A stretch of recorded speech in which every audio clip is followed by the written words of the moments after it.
Well, there's plenty of reasons why we can't sleep. Let's not make our mattress one of those reasons. Helix Sleep is making everyone's night's sleep the best sleep of their life, and you can have it too by just simply taking a quick 2-minute quiz, getting your body and your taste preferences aligned with your sleeping needs. And Helix Sleep will hook you up with one of their wonderful mattresses. Myself, I'm a medium side sleeper. I have the midnight mattress. Good for me. Bonus, Helix is offering up to $200 off all mattress orders and 2 free pillows for our listeners at helixsleep.com/VIALL. That is helixsleep.com/VIALL for up to $200 off and 2 free pillows. You're crazy.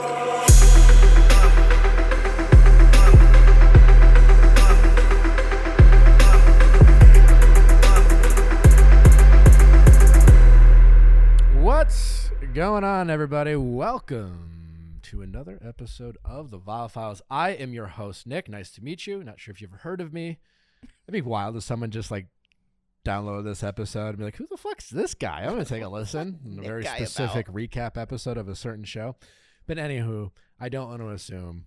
My name's Nick. Chrissy is my producer. I'm joined by her. We also have Allie and Amanda in studio, making sure that we get the names right. And they do a lot more than that, but they do that. That's the important thing. Yeah. Yeah. That's why we have them. We have a fantastic episode for you. Legend Bachelor commentator, fan favorite, delightful human, Jason Ritter is back. Is here to join us to break down the tell-all. And sometimes the tell-all is hard to recap because you're recapping a recap. But I got to say, I feel like Jason and I really dominated the conversation and found some really good nuggets on how to watch the tell-all. It was a unique tell-all like never before, and we get into why, so be sure to tune in. Yeah. I guess what I'm saying is, if you've listened to this much of this episode already, don't quit on us now. Power through. If not for you, for Jason at least. Yes. I don't think Jason needs this. This is probably the most fun he has. Like, he probably would put this on the top of his resume. He loves it so we are appreciative of him. Also, one thing we didn't talk about with Jason, in defense, who was it? What's the word in the bloopers that the girl couldn't say? I couldn't say it. What is it? Compartmentalize. Oh, thank you. Compartmentalize, yeah. If you focus on it, compartmentalize. Yeah. Hard to say. I compartmentalize. Yes. Compartmentalize. Compartmentalize. Anyways, I empathize with that young lady. Anyways, you got a good episode with Jason Ritter. I hope you enjoy it. Please give us 5 stars. Thanks for listening. And we have a great episode on Wednesday if you're interested in human design. What is human design? Great question. Well, you can learn about what that is on Wednesday with world-renowned human design expert Jenna Zoe. And it's a great way to another science, a pseudoscience, if you will, about learning about ourselves. If you're into astrology and other kind of personality tests or things like that, a really fascinating discussion on what that is and what you can learn about yourself and relationships through human design. And that is on Wednesday, tomorrow. And be sure to check that out. Other than that, go back and check out our Ask Nick episode. Personally, I think I crushed it, but that's just me. And other than that, thanks for listening. I love you. Stay nice out there. Bye. Not bye. Don't leave. Don't hang up. Don't hang up. There's probably an ad coming up next. Jason, welcome back. I think I speak for my entire audience when I say we are thrilled to have your expertise, enthusiasm, and wisdom to break down the tell-all. Before we started recording, Jason and I were having some fun talking about how much one another, and we include Justin Long in this, we all just want to be friends with each other, and we're too afraid to be rejected by the other one. But making friends as an adult is harder than it was into the first grade. When you're in the first grade, you're just like, hey, you want to be friends? You're like, yeah, I also like sliding down slides. We should be best friends. And now when you're an adult, you're just like, do they like me? Do you want to grab some food? and the other person, like, I think, but is it okay to say yes? And it's very complicated to make friends. Yeah. As an Also in LA, because sometimes like people don't know, like in LA specifically, people are like always like, let's grab food. And you're like, but are we really going to grab food? Yeah. But do you really want What do you to? want from me? You Like, know?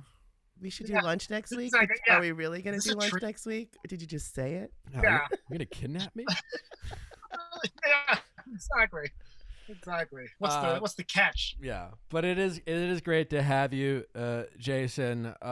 Before we get into the tell-all, of which I think there's some lot of notable things to talk about. What are your thoughts on this season? What are your thoughts on Matt James? Do you have some favorites? Take it away. Yes. I have a lot of thoughts. I think this season has brought up a lot of things, and the Women Tell All sort of kind of nicely touch on a lot of the things that I think we'll probably end up talking about when it comes to like accountability and all that kind of stuff. Yeah. And but I'm glad they finally talked about Matt James kissing with his eyes open. That's a thing. That was a thing that was unsettling to me. And I also realized, have I done that? I think I have done that. I know what it looks like to see someone's blurry eye. I've been this has been a sensitive issue for me. Yes. It's because a hot button topic. The benefit of going on The Bachelor, of which there are some, and one of which is you have the opportunity, and while very challenging and difficult, is to watch yourself Make out? I mean, like I keep saying, like put a camera on yourself, hire a vlogger, have them follow you around, be hidden, and then watch it back. It's going to be a hard watch for everyone.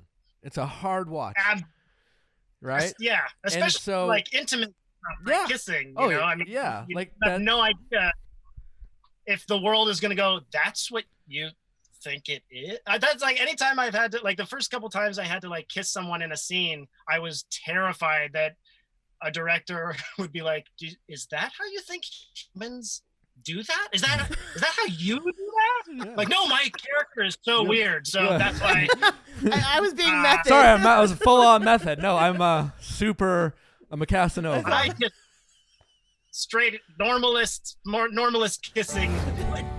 What kind of sleeper do you think Matt James is? Do you think he's a side sleeper, stiff as a board, light as a feather? I think he sleeps on his back like a vampire. I think it would be awesome if he slept on his stomach.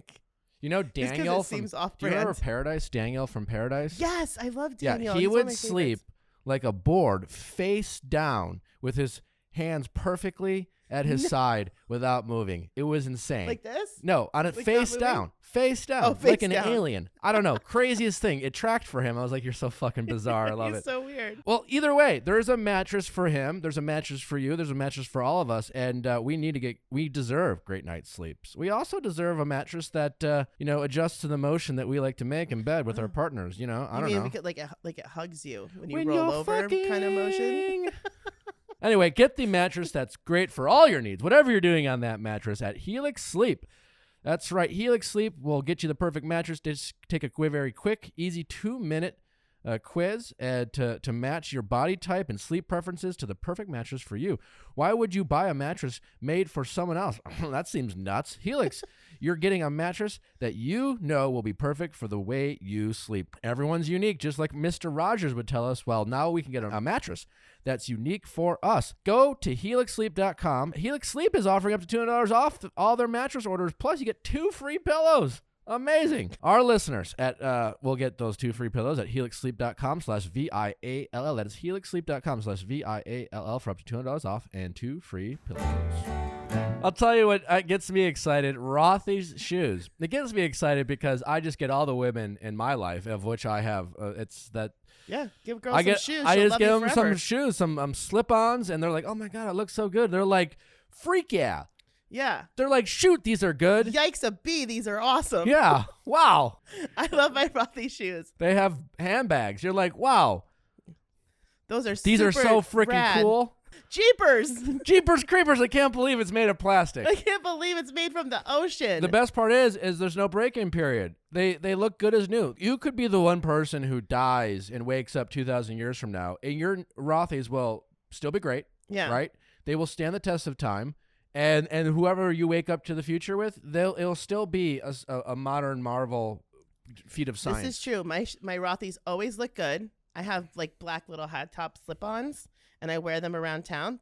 They actually work pretty good in the snow. CNN says Rothys are the comfiest slip-on shoes they've ever owned. Yeah. And Julie J says their favorite shoes of all time. Finding the perfect style is easy because Rothys comes with free shipping and free returns on eligible items. Rothy has transformed over 75 million bottles in beautiful shoes, handbags, and face masks. So not only can you feel good about what's on your feet, you can feel good about saving the world. So freak yeah. Washable, durable, flexible, Rothy's signature threads made from repurposed plastic water bottles minimizes their impact on the planet and maximize comfort for you. Check out all the amazing shoes, bags, and masks available right now at rothys.com/VIALL. That's rothys.com, rothys.com/VIALL. Style, sustainability meet to create your new favorites. Head to rothys.com/VIALL today. Freak yeah. Freak yeah. Tell me what you like. Let's be on the same page. You tell me what you think normal kissing is. And, before I tell you what I think. Sure.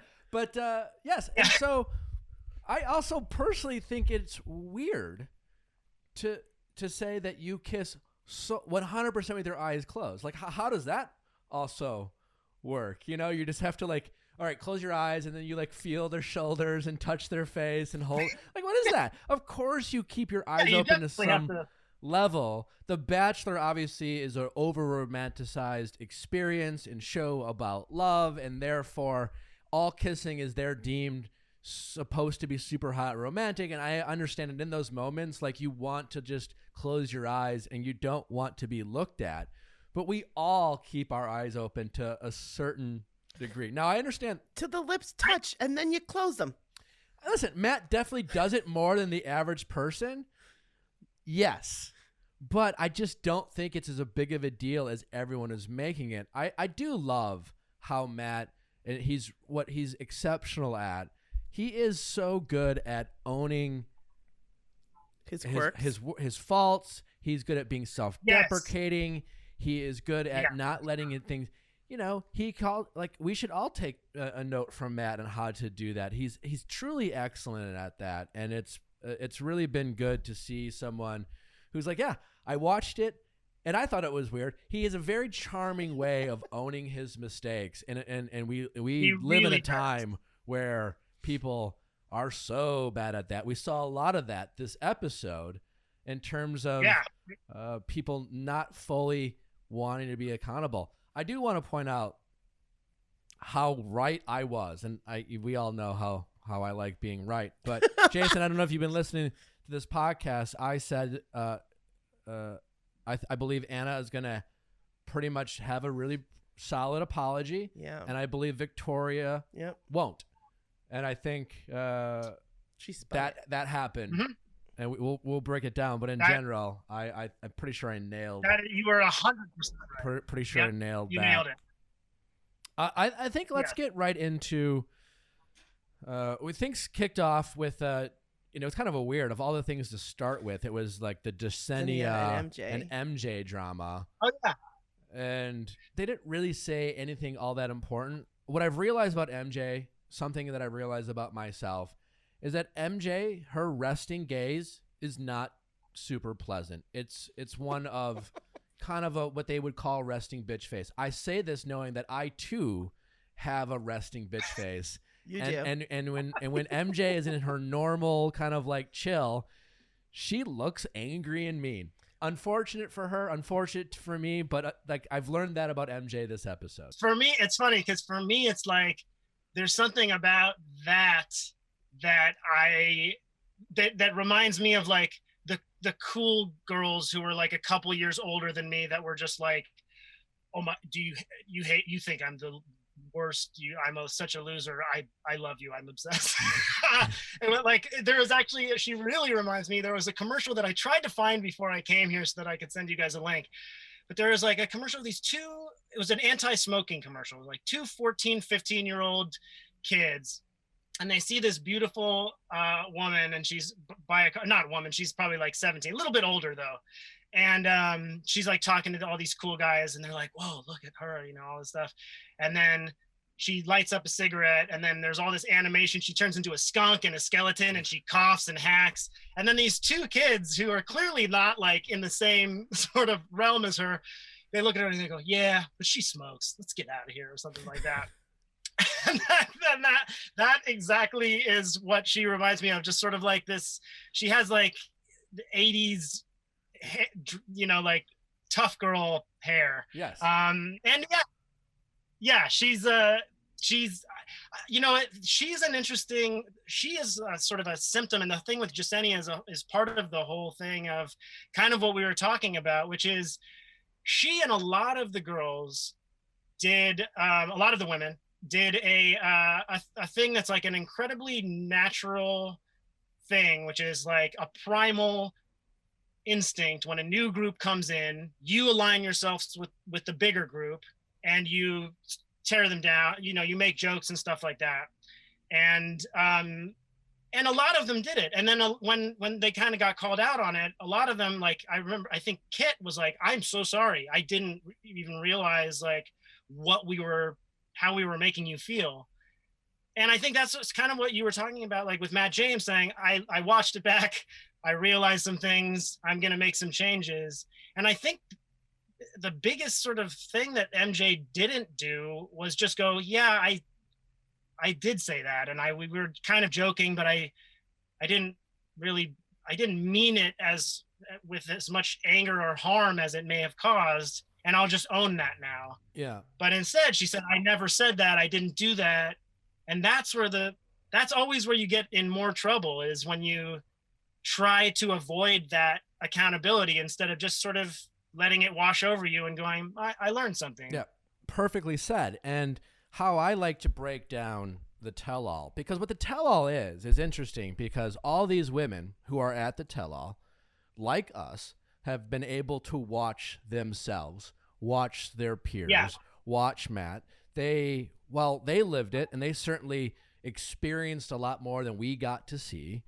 There's also things they got to see for the first time, all the ITMs that go on of the individual women talking about their experience. A lot of them, they didn't get to hear that stuff, but they have spent all this time prepping themselves for what they, you know, watched, or the criticism they might have got, or hopefully what they watched about themselves they might not have liked. And tell-all it's a real opportunity to redeem yourself. We've seen some great redemptive stories on tell-alls. And so more than ever, we like to like point out kind of winners and losers of each episode, but the tell-all really truly is like a chance for you to kind of win or lose. In my adult life, I've become a bit of a plant guy. Yeah, you water your plants every morning, don't you? I have a nice plant wall, and it brightens my day. I've become a plant guy. I love that. Yeah. Bloomscape has helped me become the plant guy I want to be. Well, that's good, because maybe somebody else arranged all your plants before, and now Bloomscape has made it easy for you to be the guy. Yeah, whatever the season is for you, get the plant in your life to make you feel like you have a friend. Don't have a girlfriend or boyfriend? Doesn't matter. You can get a plant. I know. Bloomscape delivers healthy plants right to your door, plus all the grow-how you need to help them thrive. Find the perfect plant for your space.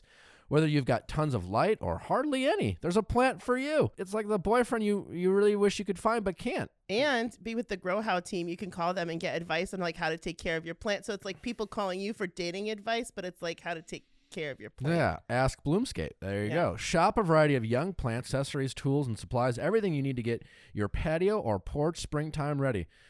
I'll tell you what, look at the pictures in my house. I got a plants, and I got Bloomscape to thank for them. So truly a wonderful plant experience if you're into plants. I know I am, and I know a lot of our listeners, you ladies out there, get your plants now. I know who you are.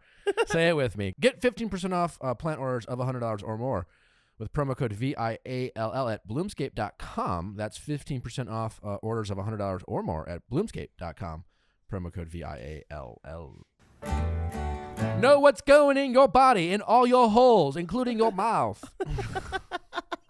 I'm just saying. I'm just saying. And if you're going to put something in your mouth, it should be a nice multivitamin with all the ingredients. Well, only the healthy ingredients. You don't want synthetic fillers or artificial colorants or allergens in any part of your body. Certainly not your mouth. So why would you take vitamins that have all these things? Anywho, a multivitamin should contain key nutrients in forms your body can actually use to help fill gaps in your diet. No shady extras. That's right. Ritual is taking the vitamin that has just passed its own personal, STD test, if you will. Pretty much. Always a clean bit of health with your Ritual vitamins. Now available for women, men, and teens, Ritual multivitamins are scientifically developed to help support different life stages. That's right. Your multivitamins are delivered right to your door every month with free shipping. Always. You can start, snooze, or cancel your subscription anytime. And if you don't love Ritual within your first month, they'll refund your first order. Nothing like sending what you don't like back. Well, that will never happen with Ritual because it's clean and wonderful. Get key nutrients without the BS. Ritual is offering my listeners 10% off during your first 3 months. Visit ritual.com/VIALL to start your Ritual today. I don't know about you, Jason, but I'm going to kind of go through some of my biggest winners and losers of this episode, and then let's maybe just break down those. Let's just start with Victoria. L for her, big L. Not shocking is why I'm going to start with Victoria, because I truly didn't expect Victoria to seize this opportunity, right? Because, she doesn't strike me, and I haven't met her in person, but doesn't strike me as someone who is incredibly self-aware, and a lot of the things that she said on the show kind of were representative of someone who just doesn't get it, is I guess the simplest and nicest way to say it. And this was an episode of a lot of buts. Yeah. The butt. And certainly Victoria was one of those people who certainly she acknowledged everything she said that almost hinted at an apology was immediately followed by a but. And that just discredits everything you're saying. Even when she spoke to Matt, it was that was bizarre. I didn't understand that. So bizarre. Did we understand all of a sudden it just reeked of a performance? Yeah, she was like, I was in pain, and you let me go when I was in pain. It just like, oh, Matt's here? Oh, it's my time to talk to Matt? All right, cry. All right, now we're going to cry and talk. I had this one on that he hurt her. On my tell-all, Danielle L did that. All of a sudden, out of nowhere, her voice changed, and she went into this whole kind of like what clearly she had prepped for this, and she started talking in her like raspy, what do they call it? Howard Stern actually came up with it during my season. It was like a robotic kind of. He had a name for it. I forgot what it was, but vocal fry. There you go, vocal fry. Vocal fry, yes. Yeah. That's. And this wasn't vocal fry by Victoria, but it was clearly a performance when Matt came out. But I guess we don't need to spend too much time breaking it down, other than she didn't surprise us. Another big, what was surprising, and to me, I thought one of the biggest losers, not a loser in life, but a loser for this episode was Katie. Katie, huge L for Katie. I say that because I quite like Katie, and Katie is someone who seems to be self-aware, smart, articulate, opinionated. But wow, did she Katie. Katie said, I know a lot of you have experienced bullying and shaming, but that your backlash is your own karma. And to me, again, I just want to point out, it's never okay to bully. It's never okay to say mean and hurtful things on the internet or in life. Karma is not an excuse. And I was so surprised by Katie saying that. Jason, do you have thoughts on the rambling I just made? Yes, I have a lot of thoughts, and this is gonna be complicated, but we're gonna get through it. We're all still gonna be friends. I am like huge team Katie. Okay. I love her, and I think it's like, I think I have to admit that a part of it is that like when she had that moment with Sarah where Sarah was like, my dad is sick, and they had that real like, here's what's really going on. I'm not just trying to monopolize his time. My father is like very ill, and I'm conflicted about being here, and I'm trying to figure out if I should be. And Katie said, which I think was the only time she ever mentioned it, my father passed away, and I wish I had more time with that. And it was like this, and that was a real turning point for Katie, because Katie was, she was the one who got interrupted by Sarah in that one time and was really upset about it. Yeah. Rightly so. So Katie had this sort of moment. And then I just think it's interesting that she only mentioned it once, because so many of us, we tell ourselves a story about ourselves, and especially with traumatic things like that. And that becomes like a thing that we lead with. Here's the worst thing that happened to me. This is a hugely defining moment for me. And I thought it was so interesting that Katie just is carrying that around. And I didn't really hear her mention it except for when it came up with someone else, and she brought it up. But so here's my thing. Here's what I think happened with Katie, because I also agree that there were some bumps in the road in the women tell all with the way she talked about it. And I think she tried to correct it when she initially said, I no bullying, no body shaming, all that stuff. So what I think happened is, basically Katie was a whistleblower in the episode. And like, people just don't like whistleblowers. They don't like being called out. And you're like, it's like that people thinking they're making like horrible, insensitive jokes in private, and then they're like called out about it. And they're like, well, no one was supposed to hear that. Like, that was for my friends. Yeah. You don't like doing it, but then you have to sort of take accountability. So I think what happened with Katie was it became so difficult for her to be in the house, and you're not getting the positive feedback that you may be getting on Twitter once it starts airing and stuff like that. You're just sitting in the entire house hating you for however long until she left.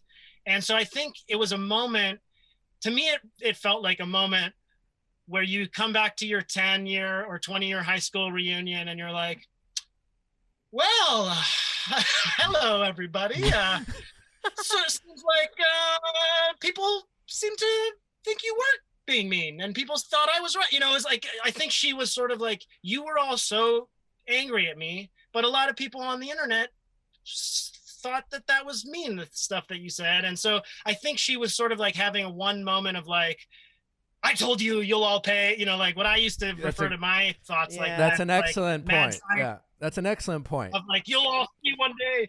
No. Yeah, that's a great point. Yeah.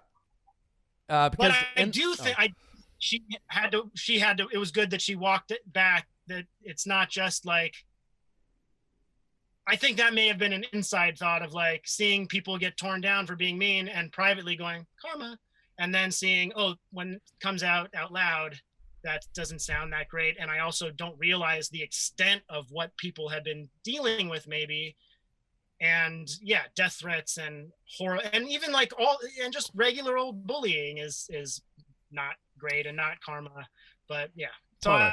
That's what I think. I think we agree on how it came off in the episode.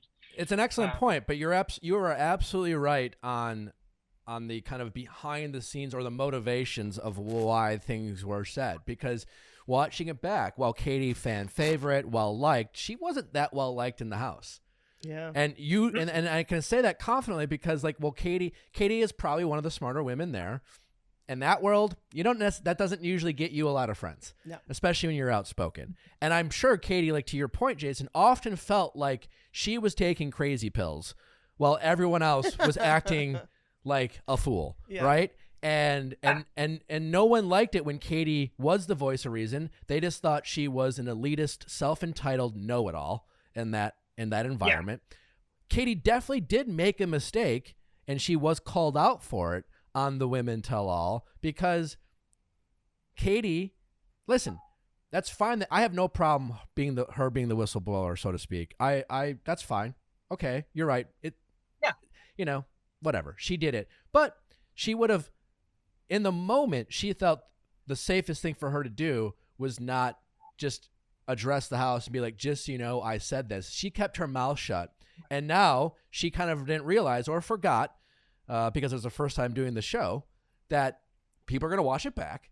Yeah. And there's going to be a tell-all. And these people who didn't realize it was Katie in the moment are going to be fucking pissed, and they're going to come after her at the tell-all. And justifiably so, because Katie should have owned that, right? And she left her. Right? And I think the karma comment and the butts were unbecoming of Katie and beneath her, because I do think overall she has great points and was just because she was right doesn't mean she needs to be righteous. And I think that's where she made the mistake. I agree.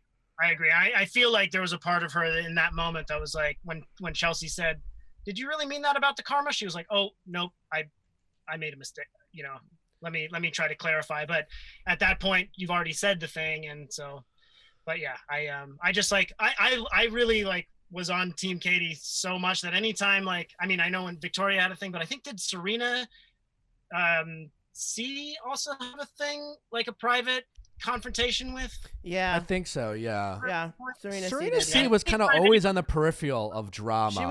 She was like Chelsea. The two of them were kind of part of the group, but on the outside, never really got called out on their bullying stuff.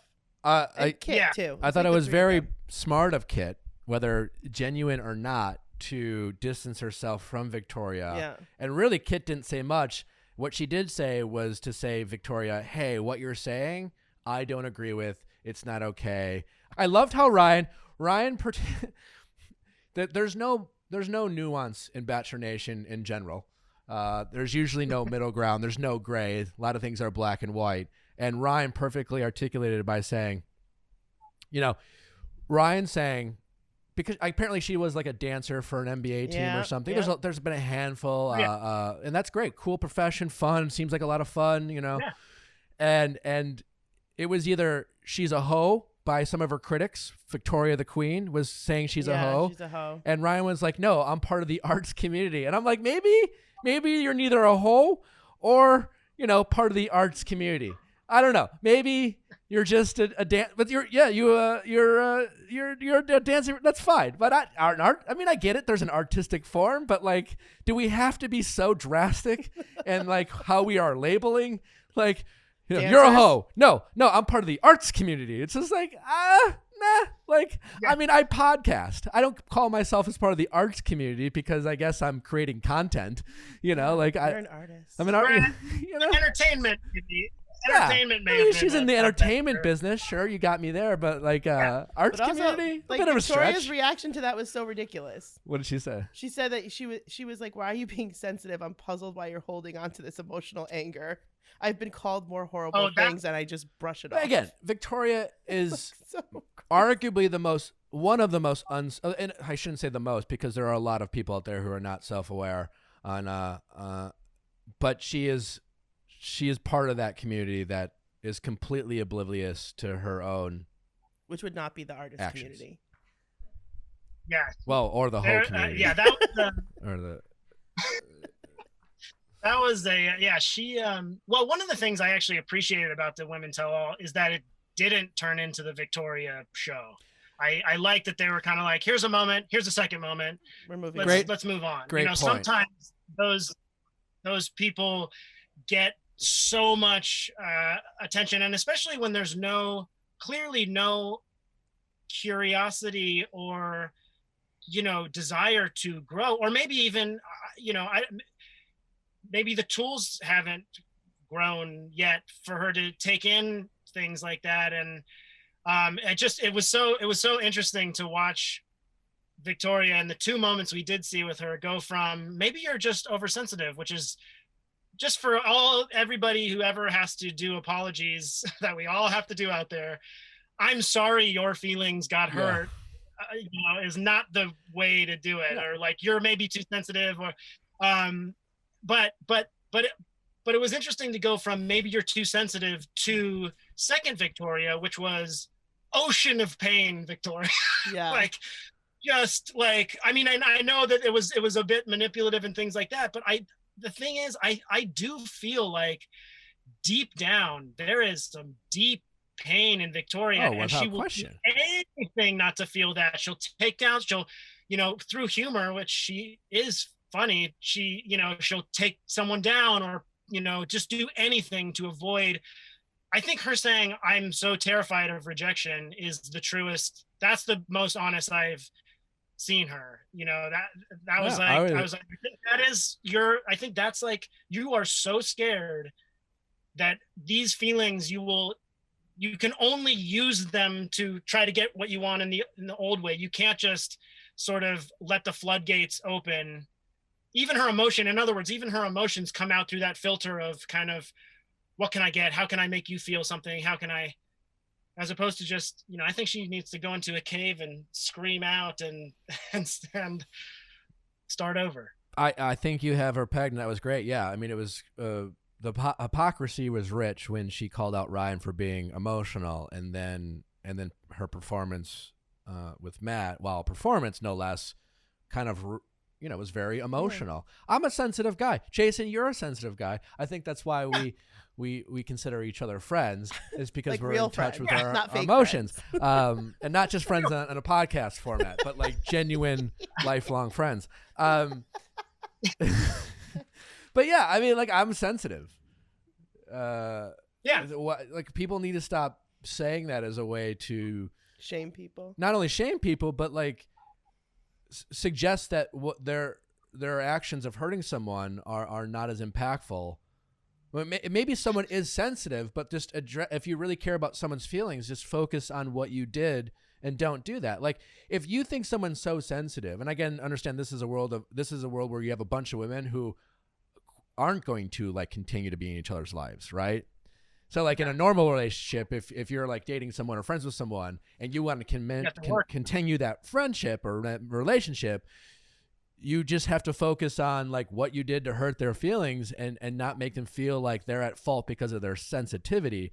These women are like, this will be the last time I ever fucking speak to you unless we're both lucky enough to go on Paradise. But other than that, I want nothing to do with you. We'll bond and in which case, like, let's just like negotiate. Yeah, exactly.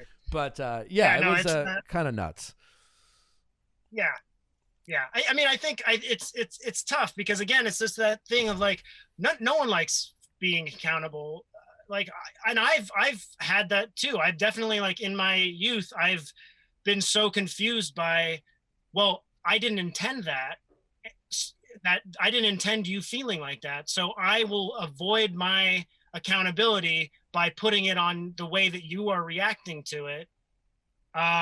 More as opposed to going, okay, well, maybe we can understand that was not my intention, but I still, without disregarding your feelings or saying that your emotions are not valid, because that's not how I would have reacted or whatever. Yeah, and you can sort of change your actions so as to not make someone feel like that. But it's so scary to feel like you hurt somebody or that you were bad or that you did something that is painful. And it's just a quicker, easier way to go, I think that's a you thing.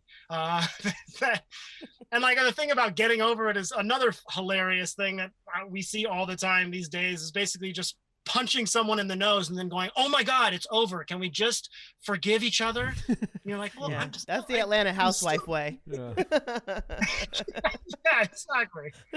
It's a funny thing to just, even though forgiveness is such a beautiful thing, to just immediately demand it without being accountable in the name of like peace. It's baffling. Yeah. Yep. Well, let's turn the page and talk about that's something that was maybe a pretty positive moment. While difficult to talk about, was the Brittany and Anna topic. So good. Yes. Listen, tough beat for Anna this episode, or this season rather. Mm-hmm. But as far as apologies go, I'd give her an A-. Yeah. Maybe even a solid A. In fact, I rewatched it this morning because last night when I watched it, I was like, oh, don't bring up the fact. There was a moment in her apology. She's like, well, I mean, I did hear things from like ex-boyfriends. But when I watched it back, she only said that because Brittany asked her point blank. I mean, it was kind of Brittany's mistake when she's like, where did you even hear this stuff? And so Anna just answered the question, to which Brittany replied, well, was it your right to say that? To which Anna appropriately said, absolutely not. But listen, it doesn't forgive or excuse what Anna did, but that was a home run apology. I don't believe there was a but anywhere in there. It was, I'm embarrassed. I was wrong. I'm ashamed. I wish I could go back and change it. I recognize that I can't. I understand that my apology, doesn't change what I did. I understand that you might not forgive me. Just know that I am sorry. There is no excuse in this apology. Yeah. I was simply wrong. Yes. Here's why I say A-, because Brittany does have a valid criticism in saying, why haven't I heard from you? Yeah. I was about to say, I thought that was... That's a valid... Yeah. She could have DM'd her. Clearly, they're in the same city. Anna could have reached out and said, just so you know, and I'm sure we'll be able to talk about in the tell-all, everything she said there, and I don't you have every right to hate me. I don't even know if you'll read this, but I was wrong. I'm embarrassed. I'm sorry. I will do what I can to make it right if I can. And she could have done that. She didn't, and that's why I think, A- apology, but in the moment, pretty solid. I completely agree. There was, you were talking about buts, no buts, all accountability. I thought they both did such a wonderful job. Brittany also did a great job of talking about, she had to sort of walk a fine line too, where she was sort of saying that hurt me when you called me that because it's not true, but also I don't want to demean people in that, it's like she was a very fine line that I felt like she really had to walk. And I also felt like, she could have really leaned into, this is the first time I've heard of this apology and you didn't, but she really said, I felt like she really said, she really took it and was like, I hope that you mean that you seem sincere and you didn't do it before, but you're doing it now. And I respect that. And I will, and then added, I thought that was like a beautiful moment of conflict resolution. Well, and then she added please stop with bullying Anna. Yeah. Like she added that. Yeah. That was also a great point, Jason, because often in these kind of situations, especially in a tele episode, we're talking winners and losers. And I think both Brittany and Anna in their own right for this episode were both winners. Right? I agree. We're in a situation where you would expect one to win and one to lose, but I think they're both winners. Brittany came in very prepared. Yeah. She clearly thought about this, and good for her for being prepared because she covered all the appropriate beats. And I don't say that as a way of someone who's strategizes, but to Jason's point, we live in a world where people are watching everything you say, and when you have one opinion about something, we tend to get accused of leaving someone else out or accusing it. So if Brittany is defending her own actions, saying, I am not a sex worker, then there's an implication some people might go after Brittany of saying, so what if you are? Is that bad? Et cetera, et cetera. And Brittany did a great job of saying, this is my truth.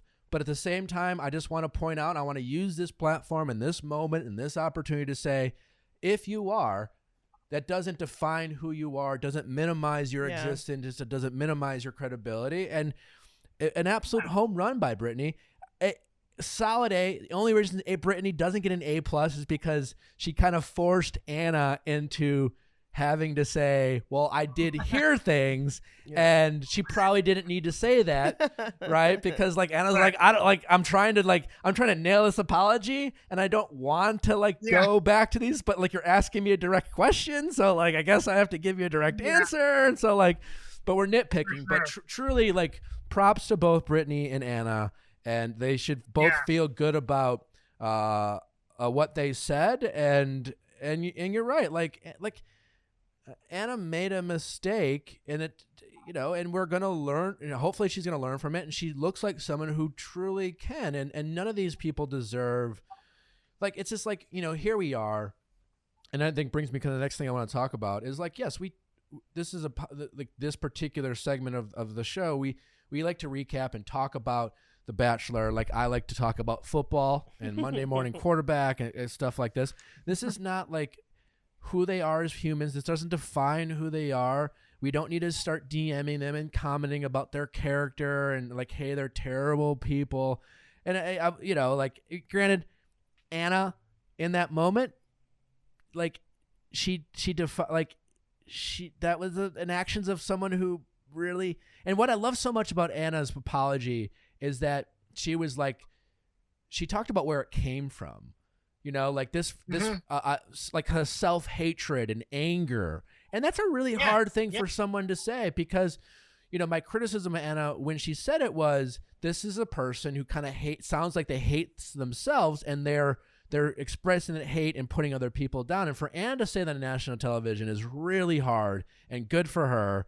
And to me, I'd fuck with Anna, so to speak, right? Because, you know, I would, what I'm saying is, it's like, I wouldn't fuck with Victoria. Yeah. Like, I don't want her in my circle, because I find that lack of self-awareness to be dangerous to be around. And all I want, like, you're going to be, people are human. We all make mistakes. But if you lack self-awareness, then I find you to be a liability. I don't want you in my circle. I don't want you in my world. But like, I'm fine with people who make mistakes, as long as you can really just be self-aware. And again, good for Anna. That was really hard to do.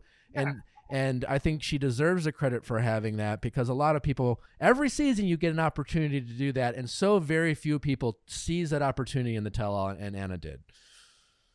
Yeah, because you know, that by being one of the hardest part about being accountable is saying I did do that, which when you're on TV doing it, you seem like, well, I can't even say like, no, I didn't. That's taken away because we have video and audio of you doing it. So hopefully you go, well, this is the opportunity. The best thing that I can do is be accountable.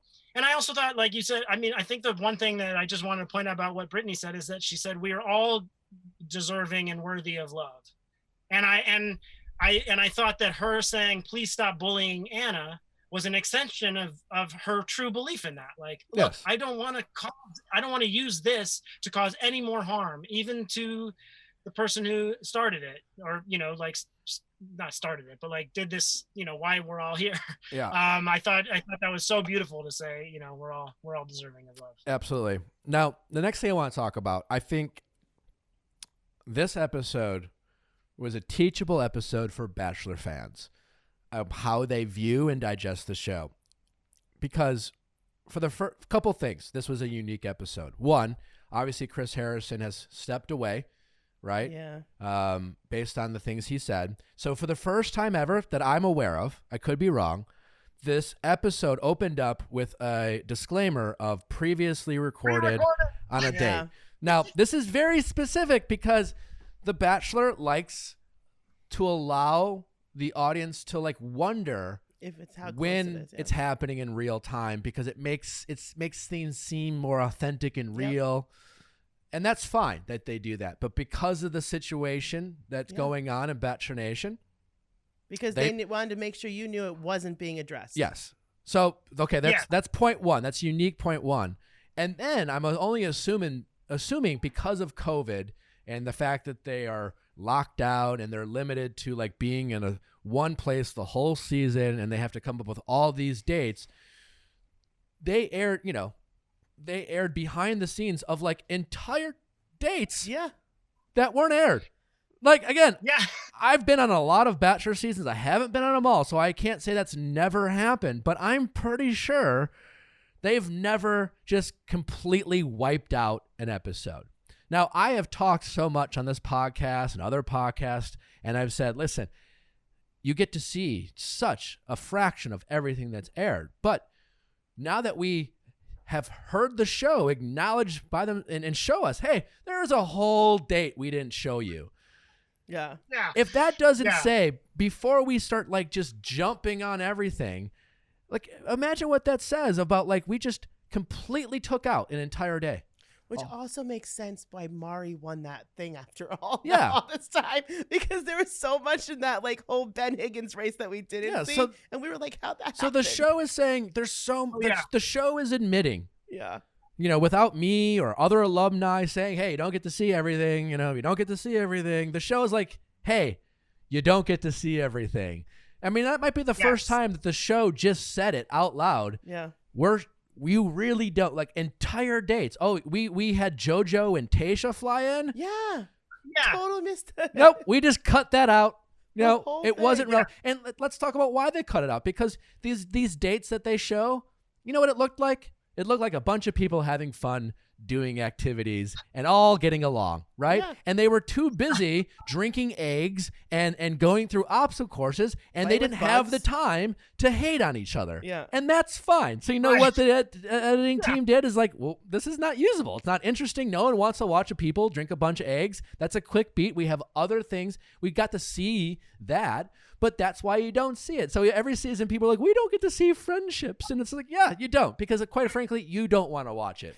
As much as you say you do, you don't want to. But I only point this out because, like, before you start like just going after people and start saying who they are or what they're like, this is a whole day you might not be able to see. Imagine in life that you have to like analyze things, like watching a football game, but you always miss the second quarter. You know, like, Yeah.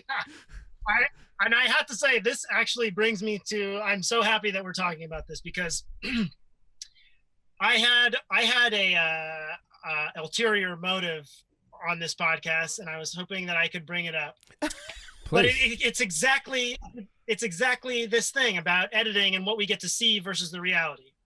And I just want to take a moment to stand up for Kim, who I feel was done wrong. Now, Kim, for those who don't remember, was one of the new ladies who came in the second thing. And basically, I think all we ever saw about her was that she said, I have a dog who drools on everything. He just drools everywhere. And Matt was like, oh, okay. And then didn't give her a rose. So all we know about her is that she has a dog that drools on everything. And that's not, like, I love dogs. Drool is not my favorite. I don't know if the editing sort of made it seem like Matt was like, I don't want to get drooled on all the time. And there's other ladies who don't have drooly dogs, and let's just do that. But I just wanted to point out on Kim's behalf, she is an ICU nurse, like doing COVID care in Los Angeles. She's not just a person with a drooly dog who got sent home on the first night. And that's just what I want to say. Like, and to your point of editing, we don't get to see the whole thing. It could be that they didn't get along and that's it. But, sometimes, especially if a person gets sent home right away, the editors don't want to go, hey, let's make you care about this person. They're just like, I mean, there's a lot of women still at that point, so they can't do everything. They can't so all that they talked about. But as an audience member, I remember when I was doing my research, and I was like, oh, Kim, oh yeah, she said she had a drooly dog. What was her actual story? And then ICU nurse. That was probably was on the Chiron, but that's all that we saw of that. Yeah. So Kim, I thank you. Thank you for all the incredible work you're doing. Well said, Jason. One more point to that. We've talked a lot about music and the edit on this show.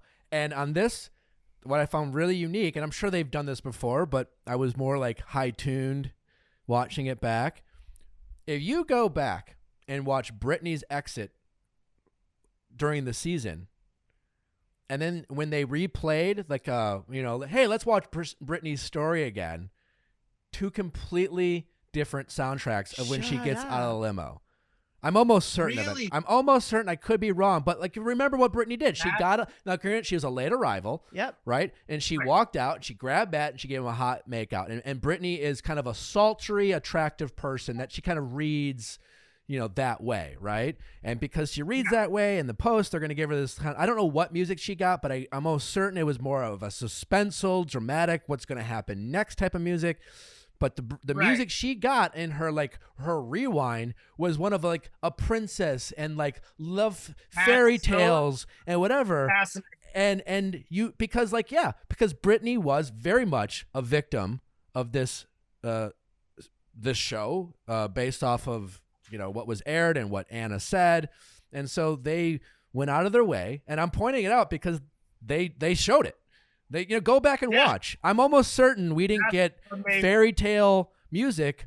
And I'm talking about the music that when the limo opened and Brittany her feet walked out, it was like fairy tale music. Rabbit music. Yeah, exactly. Yeah, I'm almost certain. And that, like, go back and like how you feel about what you're seeing based off the music. It is drastic how much that plays a role in your feelings towards a situation and a person. It's fucking wild. 100%. I like, there are times where someone gets out of the limo and it's like, boop, boop, like silly music. And then when you ever get the like, this could be the one, like piano music, it is weird how subconsciously you're like, oh, this could be, I don't have to take that other one serious because it was sort of goofy music. She's wearing a giant swan costume or whatever. But this one, yeah, stepped out, she could be the real deal. So I only say that 'cause as a viewer, just take a breath when you have a reaction to a situation or someone. If you really find what you're watching to be kind of like a benign action, like say walking or getting out of a limo or kissing someone, mute it, go on Spotify, turn on, search fairy tale music, press play on mute, and then play the music, and then ask yourself how you feel about this situation now. You know? And if you don't want to do that, I get that. But like, maybe not say, that's a terrible person, or I hate her, or whatever. You can acknowledge that in the moment you're not a fan. You know, you're not team Brittany in this moment. That's fine. But like, you know, chill the fuck out. You know, you could do also the opposite experience, which is like take your favorite person and the Jaws music on when they step out of the limo. When they're reading a poem. And see how Yeah. But like just some or the Halloween theme song. Yeah, I think Tyler C's a great guy. And we've talked about how like he's revered and adored. But go back and watch Hannah Brown's season, and when Tyler C comes on, play Jaws music when he's like reading poems to Hannah Brown, and you tell me if you think that's sexy or creepy. Exactly. You know? So this is going to be your guys' new friendship. I just think this was a really interesting tell-all by what the show was willing to show us. And if you pay attention, it just allows you to just say, all right, I'm going to take this show for what it is, a silly reality TV show, and a bunch of flawed humans who go on and make mistakes. And there are some exceptions. Like, again, the Anna thing wasn't a benign action of walking. It was her bringing in real life situation, and it was hurtful what Anna did. You know, we don't need to go back and rehash it, but like, she apologized, but you know, that was a unique situation. But a lot of the hate that comes people's way in that show is like, they seem a certain way, or they, you know, like, oh, I don't know what it is. I just get bad vibes. Whatever vibes you are feeling from someone is almost certainly not your real opinion. Yeah, it's not your thought, you know? Yeah, exactly. Yeah. You've been made to be like, this is the hero, this is the villain. Yes. Anywho, tell-all is usually about often is about performances for the next Bachelorette. And those are usually given by the hot seats. So many hot seats. Yeah, well, that's typical. But to me, there were two like, hey, this is your audition moments, and that was Katie and Abigail. I know that Piper? No, I don't think Serena C or Piper really has a chance. Serena P, yeah, I just don't. I'm sure they would be great. My opinion of why I don't think Serena P is because, you know, this is a show about falling in love. This is a show about being expressive. And while and Serena P literally left because she's just not big on public displays of affection. Good for her for opening up about her reservations of moving things fastly, but that's kind of how the show works. Yeah. And so like, maybe it's not okay. Yeah. Maybe you wouldn't make a great Bachelorette. That's fine. Doesn't say anything about you as a human. Just because you're a great Bachelorette doesn't mean you're a great person, and vice versa. Piper, also similar. She finally tapped into some emotions. Didn't come out great when she tapped into those emotions, but good for her for recognizing it and say that she's learning. But I also just don't see Piper being that was huge. That person. Katie and Abigail, however, I think they have a shot. And I'm curious, Jason, who do you think had the better audition to be the Bachelorette? Because they were very much auditions. Oh gosh.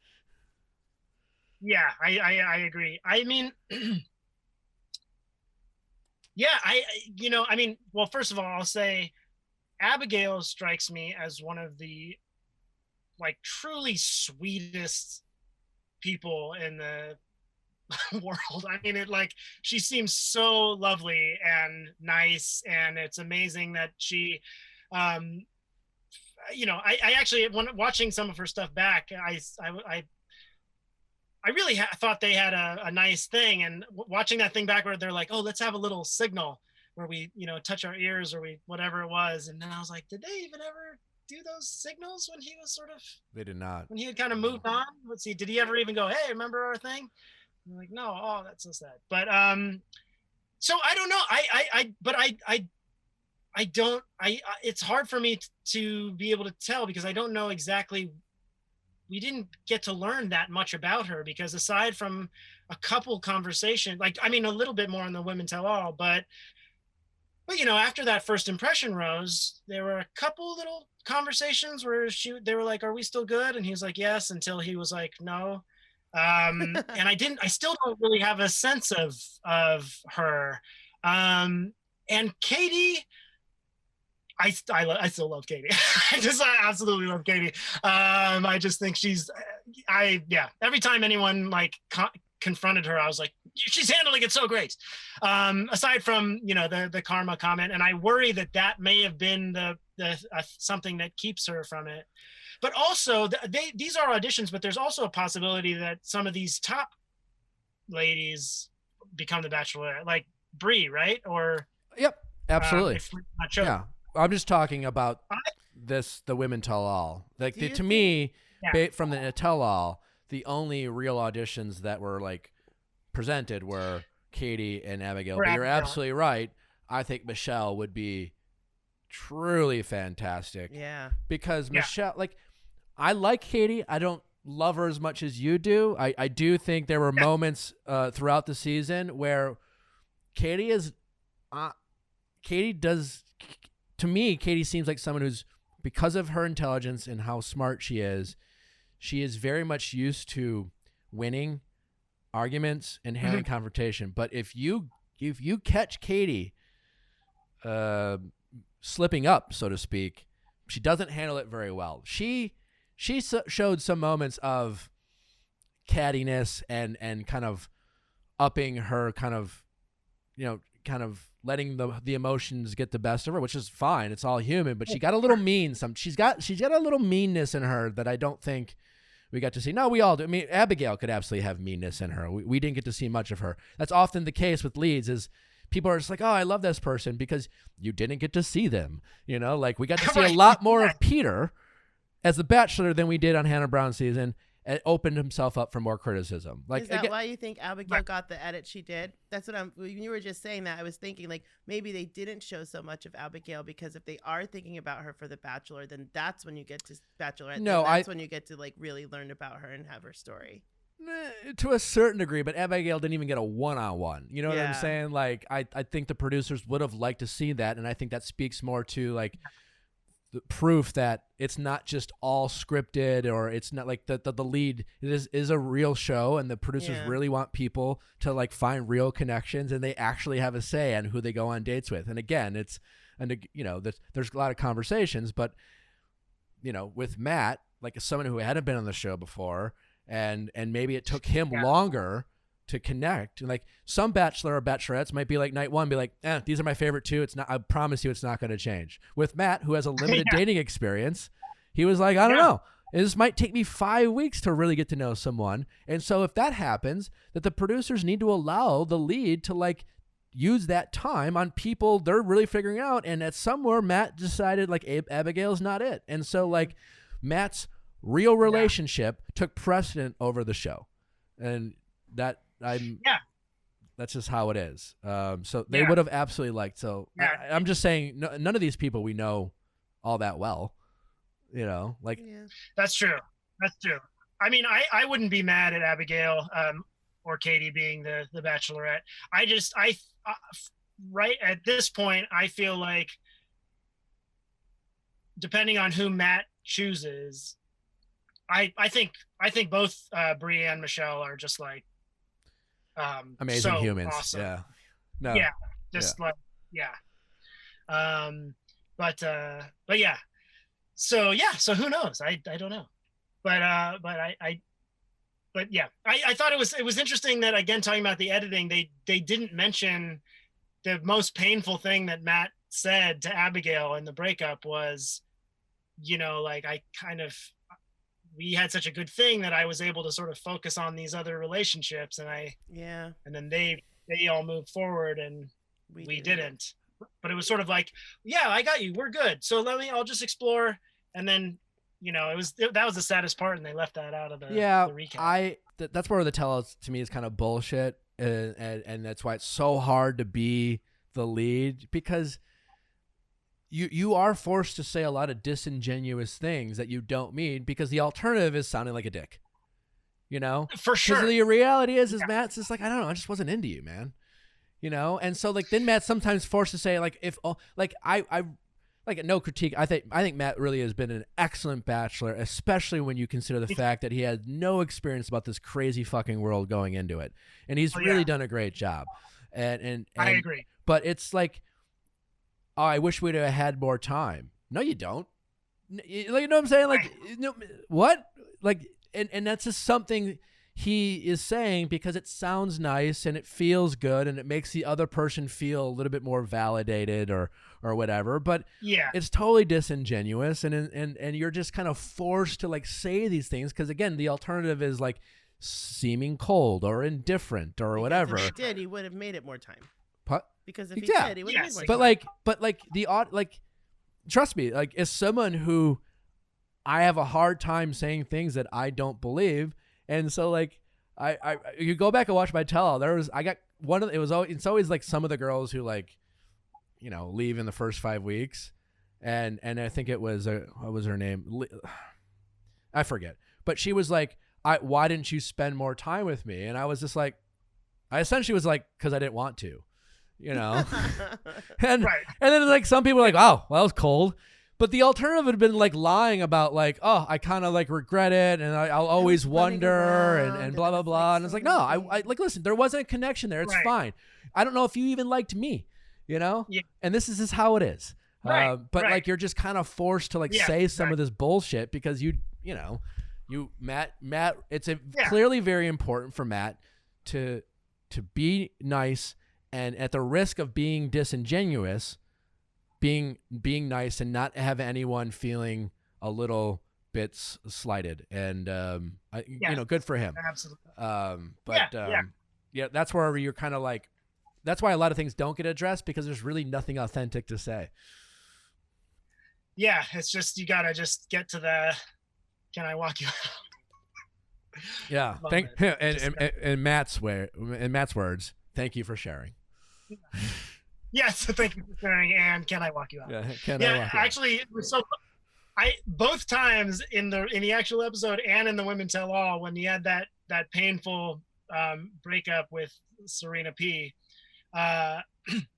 both times I literally thought he was walking her out instead of him. They were in her room.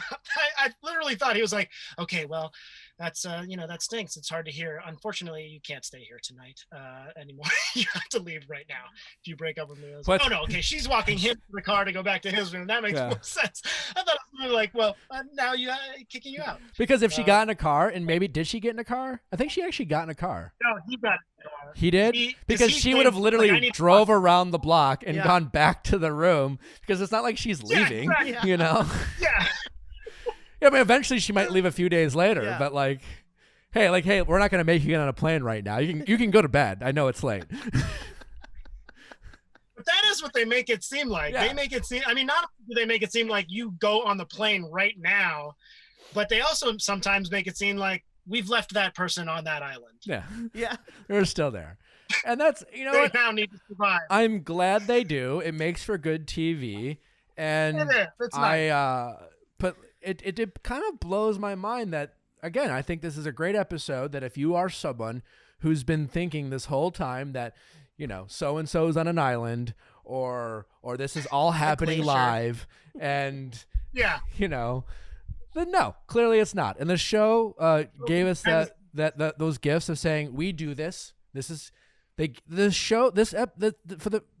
this tell-all was a little bit of behind this, like literally behind the scenes from from the Bachelor of saying, we choose not to air entire dates sometimes if we want to. Doesn't know that on a regular basis. I think you'd be shocked about how many people watching it just don't have that conscious thought, and then they react based off of that idea. You know what I'm saying? Like if I asked them, do you think this? They would probably be like, of course not. But they're reacting and they're feeling in a way that would suggest that they actually think this is happening in real time. So maybe like somebody who's only been in it, like you really think like maybe somebody who's only been in it or been in production or something like that really understands like how that's all could. I have to say, like, you know, it took me a while because it's called reality TV, where I was like, they just set up the camera and then just edit it together. Truman That's Show. Exactly how. Yeah. It took me a little bit to be like, oh right, they do. There's probably some manipulation going on there. Yeah. Yeah. The environment is more manipulating than anything. Yes. Like, Yeah. You know. And I hate it's like I'm not trying to defend producers when I defend producers. It's more like sometimes people have to be held accountable for their own actions in the environment. The environment is fucked. Yeah. You know? Yeah. And that's not to say that they're innocent, but like often they get too much credit for the producers for like shit they don't do. Like I can't tell you how many times I've had them being like, we did not think that would happen. And thank God it did, because that was amazing. You're like, wow, you know? Yeah. What a gift. No, yeah, there are definitely some things where you're like, no producer made you say that. Like that's your own thing. Maybe you were responding to the environment, but yeah, that's anywho. Final thoughts, Jason. Predictions in terms of the rest of the season. What do you hope to see? What do you think we'll see? Oh boy. Gosh, it's really interesting. I'm very intrigued by Matt's dad showing up in the, I don't know if it's the next episode or at some point, but it looks like he has a confrontation with his dad. Did I miss that? Did I miss that? I think in the coming up on, there was a thing, he was like, you weren't there for me.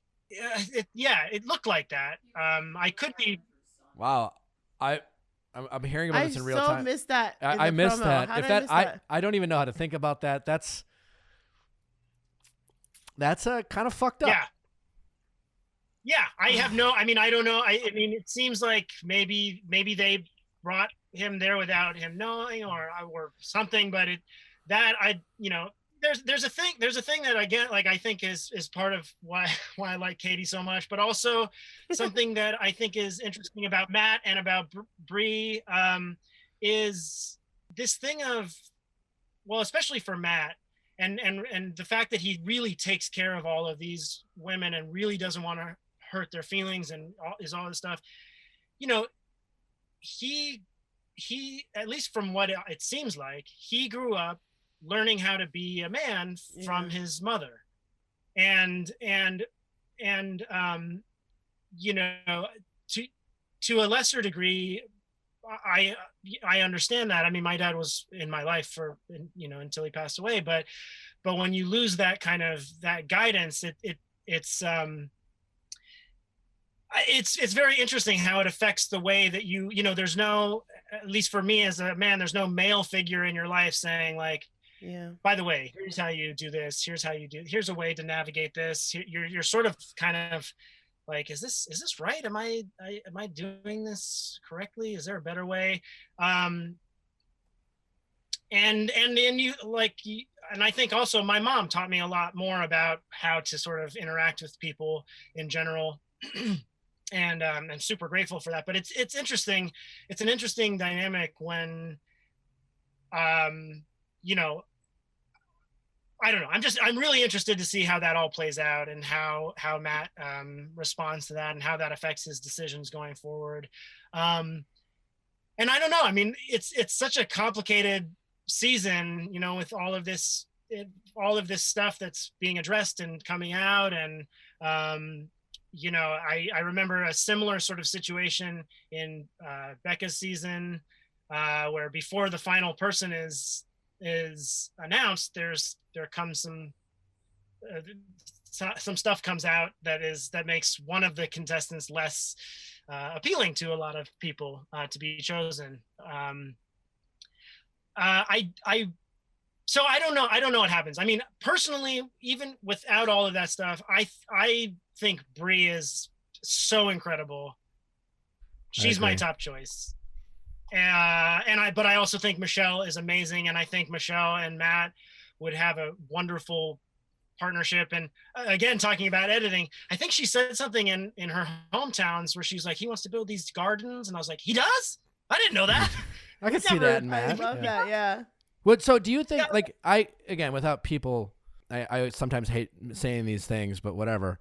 Brie is my choice for me. Now, I don't want to date Brie. I don't need people to start setting us up, and Brie doesn't want to date me, and just want to point this out, But Brie would be my choice. I watch her and I think she's awesome, like attractive and cool, and I just her vibe, everything about Michelle. Also great, but I think I would connect better with someone like Brie. Now, that being said, I look at Michelle, and there's the chemistry that Matt and Michelle have, I think. What, am I saying this right? No, it's just you're so excited about it and all your hand gestures, and you're like so into it, and I'm like, love how much you're passionate about it right now. You see the connection between those two. I don't see the connection with Brie and Matt as much, right? I would be I think Brie's the next one to go. I think your final two is Michelle and Rachel, and I think Rachel is going to win. I do too. I think that's probably why Chris Harrison was so defensive in that interview that he did. Because I feel like it reminded me of when they were like, Garrett, just sure he liked some stuff, some transphobic stuff, but like if he wasn't the one who they're trying to be like, this is the fairy tale, they would have been like, they sell people down the river all the time. So sometimes when there's a lot of defense of the person, it feels like either they what's go going on really here? far, yeah, or they're the chosen one. Yeah. I will say, and it's not, it's not my, I'm not absolving anybody of anything, but similarly to, we were talking about apologies and accountability. I was pointed out to me that at some point, aside from her first apology, Rachel on some story said like, hey, the people who are defending me, stop. This was wrong. And that's a step, because it's nice to feel supported or whatever. But if you're trying to truly be accountable, you have to also say to the people who are going, you didn't do anything wrong. No, I actually did. And at least from here, it seems like she's learning. But, again, it's not, not I know, like people, it's like, I agree with you. It's been, listen, there's this, for a lot of reasons, this season has been stressful for everyone to cover. I don't know Rachel. And clearly what she did in the past was wrong. We have all done, again, like I've said, ignorant things. Many of us are lucky enough to have that not be on the internet, right?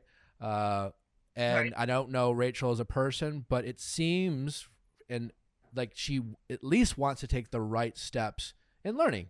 And I agree with you. That seemed like a positive thing. But we'll see where it goes from here. Like I said in the past, listen, people will show you who they are. You often the first time, and if they apologize, like we'll find out who Rachel is. I'm sure we found out who Garrett was after he apologized. Someone who's proven to like not be remotely interested in learning, despite him saying it, right? And we'll figure it out, exactly, right? But again, I do like I've seen apology is the first. I think one of the things is that's so positive about all of this stuff is, when we as a community see these things happen and come out, we as sort of bystanders also have the opportunity to learn and go, oh, wow, okay. Now I know this thing that maybe I didn't know before. And, I think there's, and the people who are in the middle of it react however they react, and either they apologize or they don't, and then they either follow through on changing their actions and really fighting against what they have done or they don't. But I do think it's so interesting and worthwhile to talk about all this stuff and hash it out and then yeah, at the end of the day, hopefully everybody learns something and we grow as a community and as a people. Yep. Well said, Jason. On that note, I want to say, as always, thank you for taking your time and recapping with us. Please come back again. It's so fun. He's the best. I would love to. Well, just maybe every season, I think we'll just slot you in for But one I want to episode. be in the same room with him one time. Well, it's a delight. You missed out. Third time's the charm. Once again, please remind our audience of where they can find you, what you're doing, where they can find more of you. Yeah, all that good stuff. I'm at Jason Ritter, one word, on Twitter. That's sort of my main thing, although I haven't been doing that much on there. Doing a lot of like listening and liking and there you go. Paying attention but not writing. And on Instagram I'm Jason_Ritter. But I haven't posted there in a while. But it's fun to look through. You're out there. You're working. On a couple of we'll things. be able to see Jason on the screen sooner than later. Yes, and I will let you know on those Twitter things. So if you follow me on there, then I'll be sure to tell you. Awesome. Thanks so much, Jason. Thanks so much, guys, for listening. I hope you enjoyed this recap. Be sure to check out, if you haven't, our Ask Nick episode from Monday. Maybe my best Ask Nick performance of all time. And then tomorrow, a fantastic episode talking about, you might be interested in this, Jason, human design. All right, we find out. Oh, yes, I want it. Yeah, with a world-renowned expert in human design, Jenna Zoe, breaks down what is human design, how can we learn about ourselves through human design, what is the science behind it, and where you could go to find out more about yourself. And it was really fascinating. So you be sure to check that out. And send your questions at asknick@castmedia.com, cast with a K, castmedia.com. Rate us 5 stars, all that fun stuff. We'll see you tomorrow.